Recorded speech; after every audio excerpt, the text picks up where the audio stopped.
And we finish up this week's Farmer Rapid Fire talking to Pioneer Seeds Canada area agronomist for West Central Ontario. It is Holly Loucas. Hey, Holly, great to chat with you. Hey, Shaun. Good, happy to be here, and thanks for having me on. Yeah.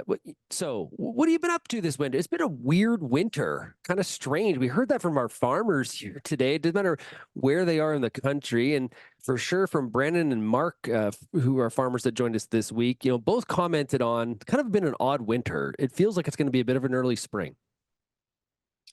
Yeah, I would echo those thoughts. A lot of chatter in the neighborhood about those similar things. I honestly, I did shovel a little bit of snow this winter, but I really didn't have to. I think I just made myself feel better, moving a tiny little bit. But yeah, very little snow, a lot less than we've had, and just a lot of talk about what that's going to do. So what does that create in terms of considerations for growers as we creep a little bit closer to what we would call, more traditional springtime? There's going to probably require some discipline to not get started too early, right? Absolutely. Always, I know we're not supposed to farm by the calendar, but in this case, we do need to kind of look at the calendar and make sure we're in, you know, late April or early May before we get started. Start planting corn in March in Ontario never works. So, just being mindful of, are we actually in our window when, the growing environment is going to allow us, and keeping an eye on that long-term weather outlook too, right? Like, if that temperature is dropping below zero and 10 days out, then probably not a good idea to put some seed in the ground, or know your risks when you're putting it in. But the other thing that comes to mind too is, now's the time you're planning your whole strategy, management strategy, herbicides, fungicides, all that kind of thing. So just keep in mind that we've had probably our third winter in a row that's been fairly mild. So, making sure your management considerations, you don't have to commit to the fungicide now, but this may be a year when, fungicides, insecticides really come into play.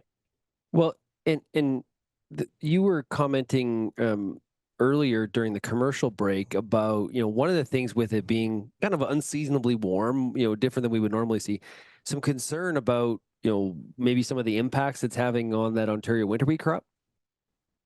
Absolutely. The wheat looks really good. I drive quite a distance some days, and typically we would see some fields that just didn't look that good, and you expect that every year. We always kind of plant some wheat hoping for the best, and if it doesn't make it, the crop rotation's already there, you can flip it into something else. But this year the wheat pretty much across my geography looks really good.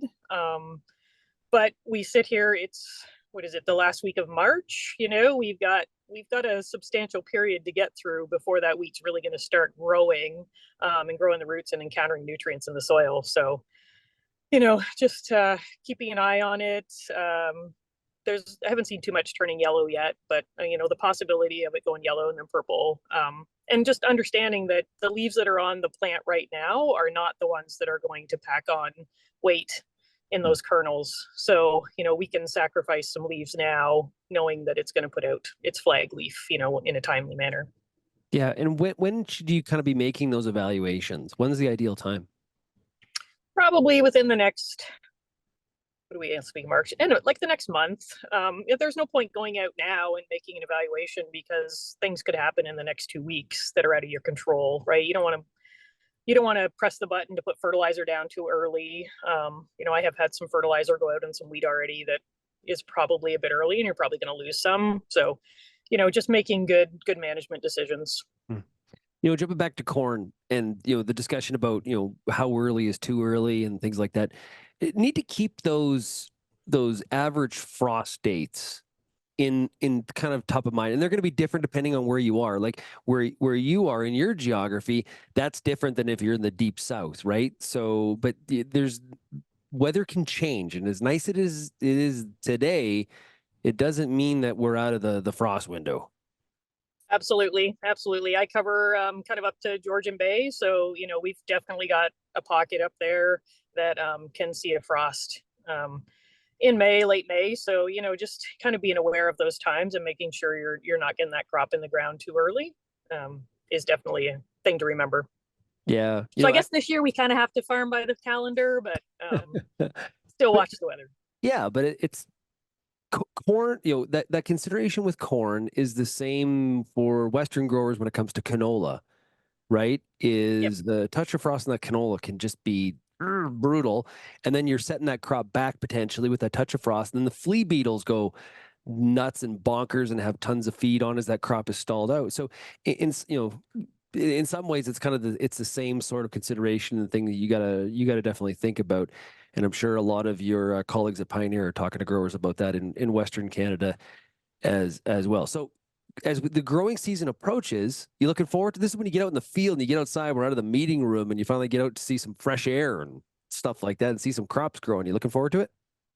I am. I was stuck in a meeting all day, so yes, I would. I'm ready to get out, walk some fields, start looking at some stuff. So yeah, timing will be good. To be here before you know it. Well, Holly, thanks a lot for joining us here this week on the Farmer Rapid Fire. All the best to you. Thank you. Thanks for having me.